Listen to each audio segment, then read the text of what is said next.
ये जो धरना चल रहा है, अगर यहाँ से मुख्यमंत्री आवास की दूरी देखी जाए तो महज 4 से 4.5 किलोमीटर की डिस्टेंस होगी। मैं गलत भी हो सकता हूँ, कम भी हो सकता है। मंत्रियों का आवास देखा जाए तो भी इसी के सराउंडिंग से मिलेगा, राजभवन भी इसी के सराउंडिंग्स में, यानी जो न्याय देने वाली अथॉरिटी है इस पूरे प्रदेश में सब यहीं पे हैं, आसपास में ही है। न कोई नेता, न कोई मंत्री, न कोई विधायक, न कोई सांसद, न कोई बाबू, कोई नहीं आया। कोई आया यहाँ पे? नहीं, कोई नहीं आया। तो शर्मिला महाजन जी हैं, आप इनके चेहरे से बहुत वाकिफ होंगे। जब अभी झोपड़ी झुग्गी में आग लगी हुई थी, बहुत इन्होंने कार्य किया था। इनका क्या सहयोग है मैडम जो आई हुई हैं? ये हमारे परिवार के सदस्य की तरह हमारी लगातार मदद कर रही हैं और इनका हम बहुत धन्यवाद करते हैं। तो आप देखिए, समाजवादी पार्टी की कद्दावर नेता हैं और जहाँ पे बातें नहीं सुनी जाती वहाँ ज़रूर होती है। अब इनसे बात करेंगे। मैडम ये बताइए, आप इस तरीके की जो समस्याएं होती हैं, सोशल इशू होता है, वहाँ पहुँच जाती हैं, सरकार के खिलाफ करने में कुछ फील नहीं होता? देखिए, सरकार के खिलाफ हो या किसी के खिलाफ हो, अगर आप जो सही है वो सही के मैं मदद करने के लिए मैं खड़ी हो जाती हूँ। ये बच्चे हमारे पास आए और इन लोग बताए कि ऐसी ऐसी घटना है, तो मैं इनकी मदद के लिए मैं खड़ी हूँ और आखिरी लड़ाई तक मैं खड़ी रहूँगी।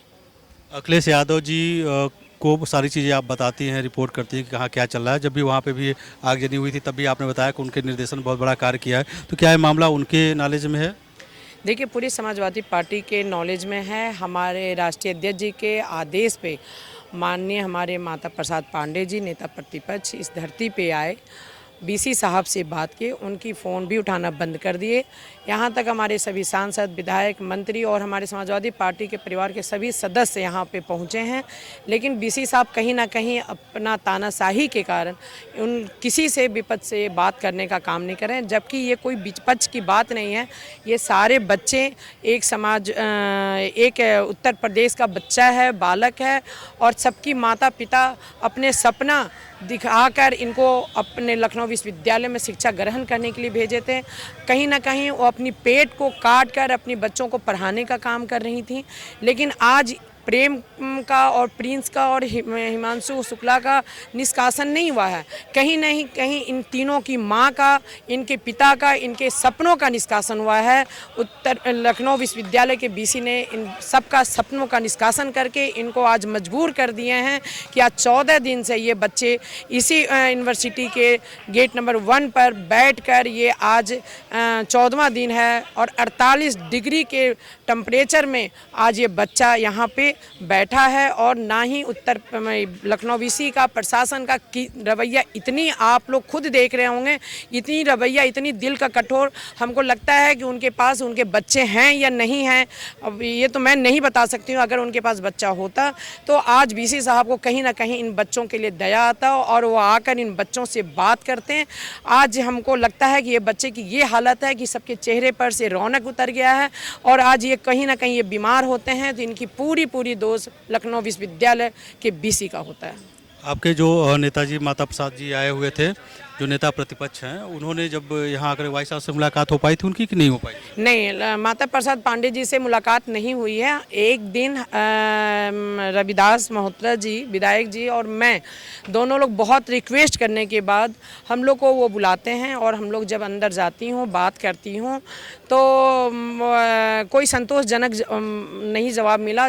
यहाँ तक कि बीसी साहब ने ये शब्द से संबोधित किए, जबकि उनके शब्द से मेरा मन व्याकुल हो गया कि वो किस तरह से इस तरह से संबोधित कर रहे हैं। उनका कहना था कि एक बच्चा समाजवादी विचारधारा का है और एक कांग्रेसी है, जबकि मेरा मानना है कि जो लखनऊ विश्वविद्यालय के कैंपस में जब बच्चा होता है, उनके हाथ में कलम और कॉपी होती है, तब तक वो किसी भी दल से नहीं वो जुड़ता है।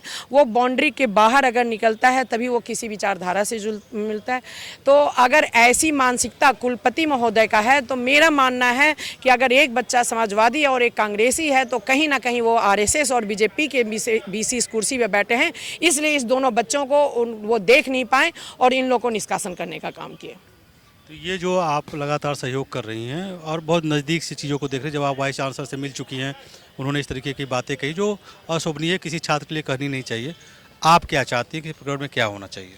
देखिए, अब तो ये लड़ाई निष्कासन तो है ही हमारे साथ, बाकी 350 बच्चे नहीं, लखनऊ के उत्तर प्रदेश के होनहार बच्चों और उन गरीब माताओं और उन मध्यम परिवार के लिए एक सवाल उठ गया है कि इतनी फीस बढ़ोतरी की है इन्होंने, तो इनको फीस भी माफ़ करना होगा और इन तीनों होनहार बच्चों को आप इनका निष्कासन वापस इनको करना पड़ेगा। क्योंकि अगर ये फीस बढ़ाते हैं तो हम सबसे पहले हमारे देश में, उत्तर प्रदेश में हमारी महिलाएं, हमारी बच्चियां पढ़ने से अशिक्षित हो जाएंगी।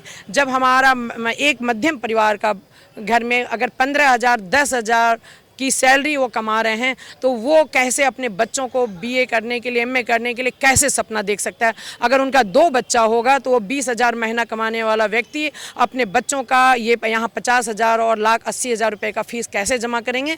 इसीलिए मेरा पूरा अनुरोध है, उत्तर प्रदेश के मुख्यमंत्री मेरी आवाज़ अगर सुन रहे होंगे तो वो इस फीस को माफ़ करें और तीनों होनहार बच्चों का निष्कासन को वापस करें।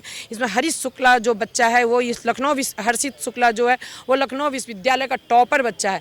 आप ये सोचिए, जब टॉपर बच्चों के हाथ में इस तरह से निष्कासन का और उनको अपराधी के लिए का ब्रांड लगाने के लिए उनके ऊपर मुकदमा दर्ज अगर करती है सरकार तो ओबीसी, तो फिर आप सोच लीजिए हमारा उत्तर प्रदेश किस दिशा में जा रही है। अप्रॉक्स जो हमारा जो यूनिवर्सिटी का बजट आता है उस बजट में बहुत बड़ा धांधली होता है, ये हर साल होता है। ये तो पहली चीज़ है। दूसरी चीज़, ये बोलते हैं बेटी बचाओ बेटी पढ़ाओ।